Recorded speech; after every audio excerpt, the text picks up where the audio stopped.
They say a man's home is his castle, but in my case, it was more like a fortress surrounded by a minefield of bureaucratic nonsense, HOA drama, and entitled suburbanites who thought they ran the world. My ranch, my pride and joy, wasn't just a place to live. It was a piece of my family history. My great-grandfather built the original fence lines with his bare hands. My father grew up feeding cattle on those same pastures. And me? I poured every ounce of sweat and grit I had into keeping the land not just alive, but thriving. So you can imagine the fire in my chest when a bunch of pencil-pushing control freaks from the Oak Ridge Estates Homeowners Association tried to tell me I didn't belong on my own land. It started innocently enough, as most poison does.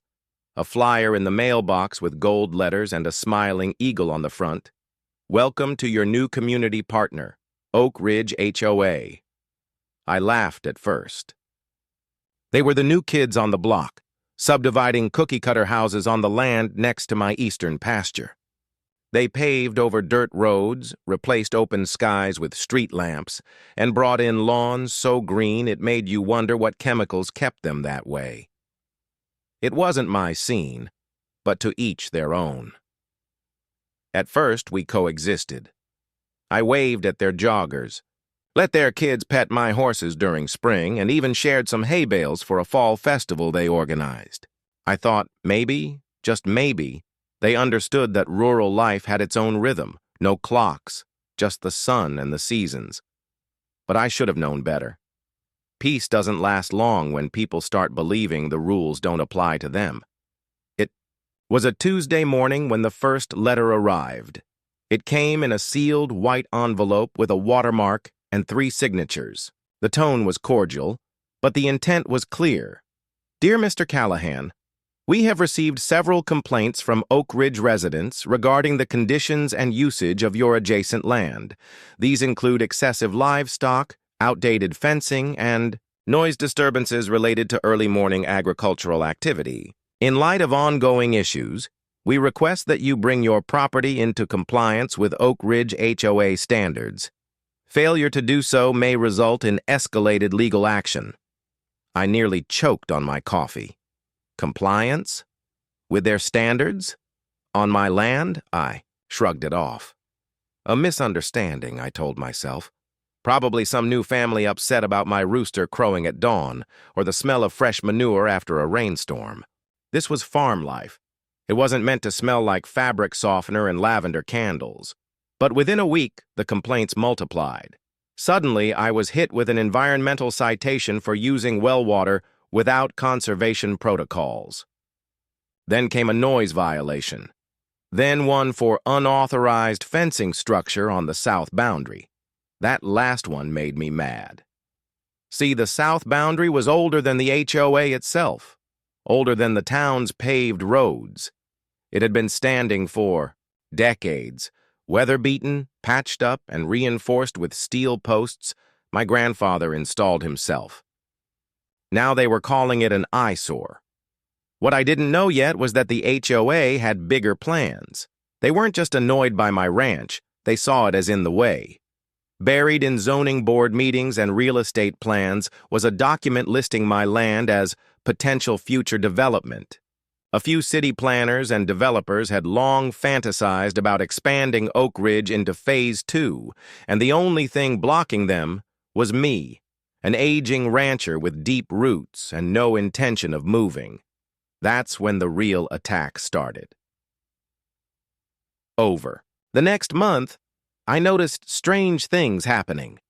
Drones flying low over my barn. Surveyors poking around the edge of my land, claiming they were checking easement integrity. HOA board members taking photos of my livestock from the community, trail that conveniently now led directly to my property line. One night, someone even left a pile of trash on my driveway and reported me for improper disposal. It was war by 1,000 cuts. Then came the hammer. A certified letter from the county zoning department informed me that Oak Ridge HOA had formally filed a petition to have my land reclassified as non-compliant agricultural use citing encroachment on residential zoning and failure to adhere to updated community code. If the motion passed, it would open the door for forced acquisition or heavy penalties. In other words, they wanted me gone.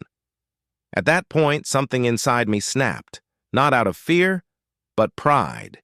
These people didn't just want to take my land, they wanted to erase my legacy, and I wasn't going to let that happen.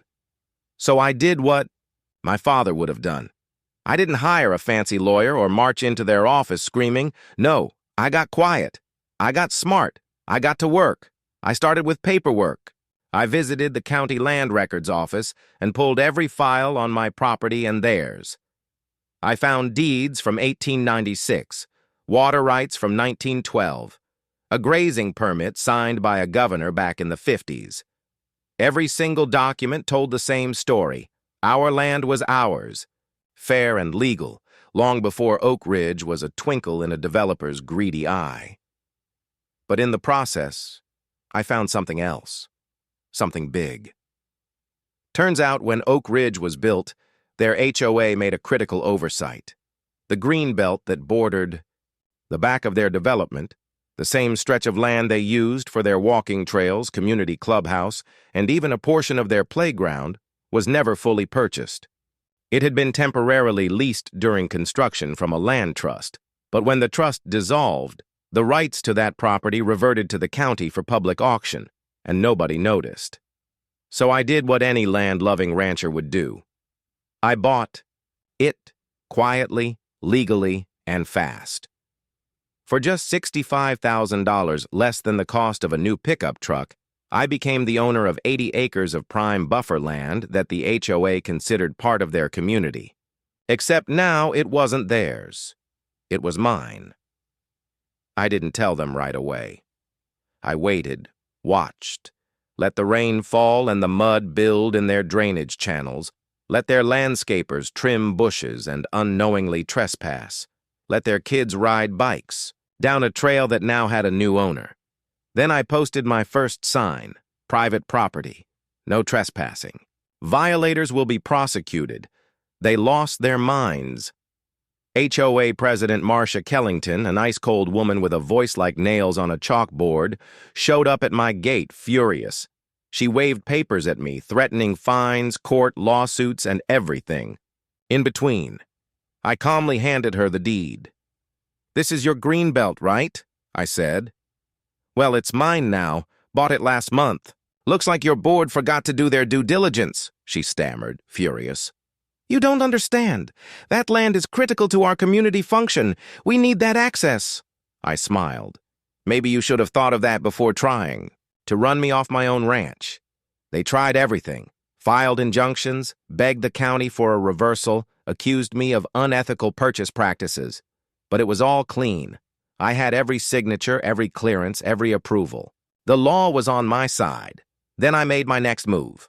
I hired a surveyor and a commercial land consultant.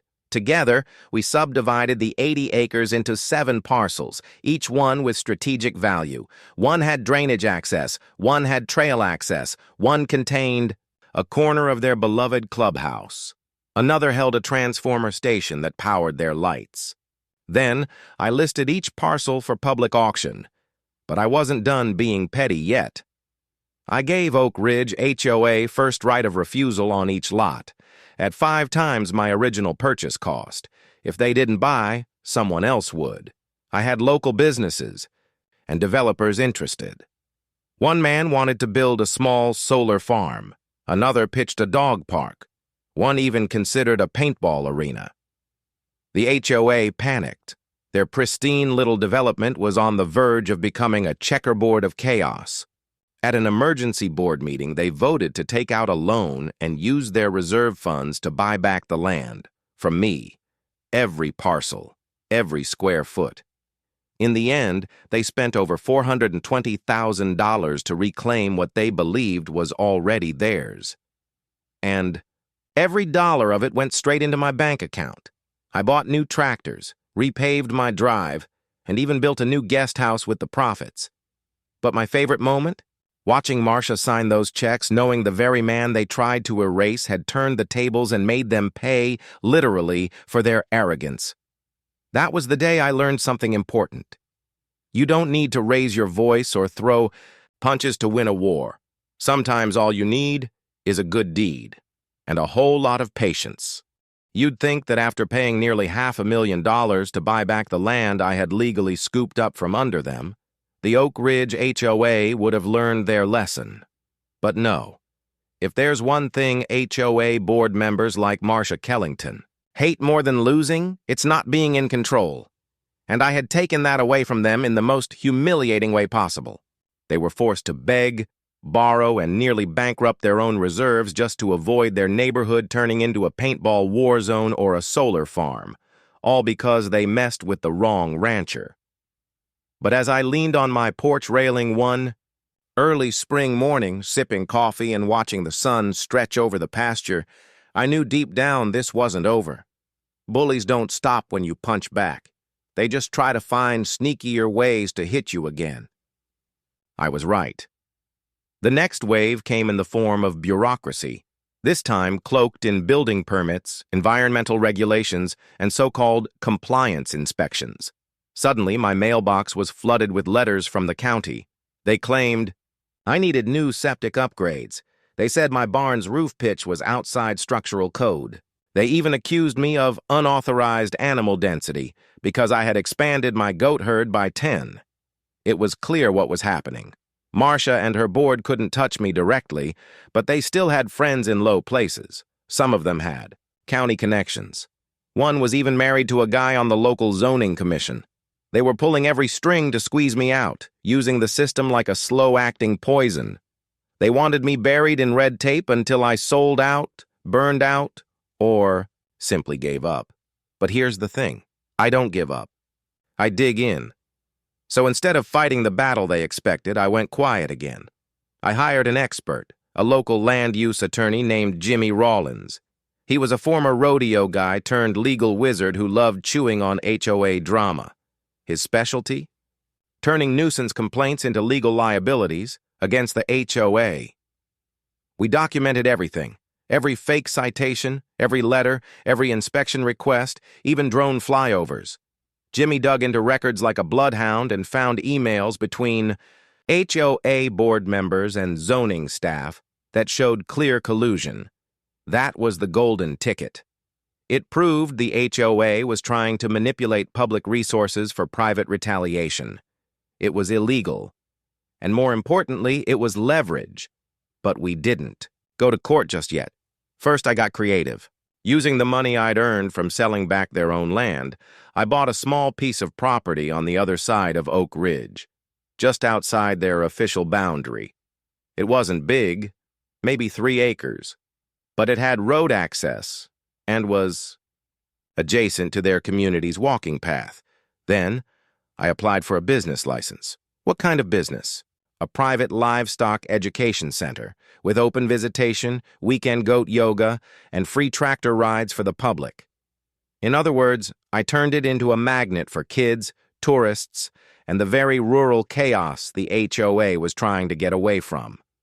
My visitors were loud, my goats were louder, and every time HOA residents passed by, they were greeted with a hand-painted wooden sign, brought to you by Oak Ridge's favorite rancher, open daily, no HOA rules here. Marcia came storming back onto my land like she had stock in it. "This is harassment," she shouted. "You're doing this just to antagonize the community." I sipped my iced tea, looked her square in the eyes, and replied, "You started this, Marcia. I'm just a guy minding my goats." She stormed off, red-faced and humiliated once again. But then came the next big twist. Remember how I said we were documenting everything? Well, Jimmy filed an official civil suit against the HOA for harassment, defamation, and misuse of local government influence. He didn't just file it quietly either. He called a press conference. Yep, we went public. Local news stations showed up. Reporters asked tough questions. Headlines read, "Rancher sues HOA over land war." David versus Goliath. Local rancher, Battle's HOA takeover attempt. The public was overwhelmingly on my side. Turns out most people hate their HOA and love a good underdog story. I was invited on a regional radio show, even got an online fundraiser going that covered all my legal costs. Marcia? She went silent. The HOA issued a brief statement saying, they regretted any misunderstandings and looked forward to a mutual resolution. But it was too late. The lawsuit gained traction. Depositions started. Their emails came to light. The whole community saw how their own board had burned through HOA funds to wage a personal war, and now they were about to lose big. A group of homeowners launched a petition to remove the board entirely. Within a month, a special election was called. Marcia and her cronies voted out. By a landslide, but even that wasn't the end. Turns out the HOA had stretched themselves thin with that land buyback. Their budget was empty. The maintenance contract for their roads and clubhouse lapsed. Trash piled up. Lights went out. Their precious landscaping wilted in the summer heat. People started leaving. House values dropped. One guy sold his home for 15% below market just to get out of the circus. And me? I kept buying. Over the next 6 months, I scooped up 5 foreclosed properties on the edge of Oak Ridge. Dirt cheap. One I rented out to a biker couple with 10 dogs. Another I turned into a weekend chicken coop demo site. One I simply used for hay storage and let the grass grow knee-high. The new HOA board tried to be friendly, begged me to reconsider, said they were the good ones. But I had learned my lesson. I smiled, nodded, and did exactly what I wanted, because now I owned more of their neighborhood than they did. The final poetic justice came a year to the day from when they sent me.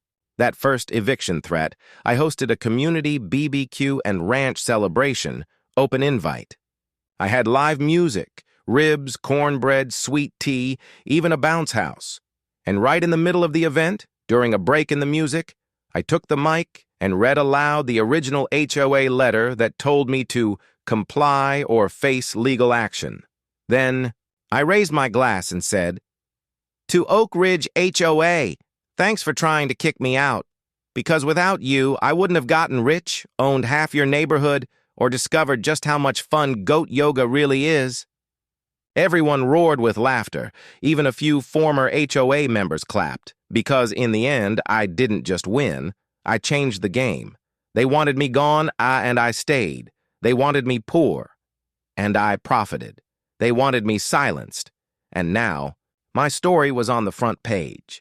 There's a saying we ranchers have, don't poke the bull if you can't handle the horns. Well, they poked hard, and I gave them every horn I had.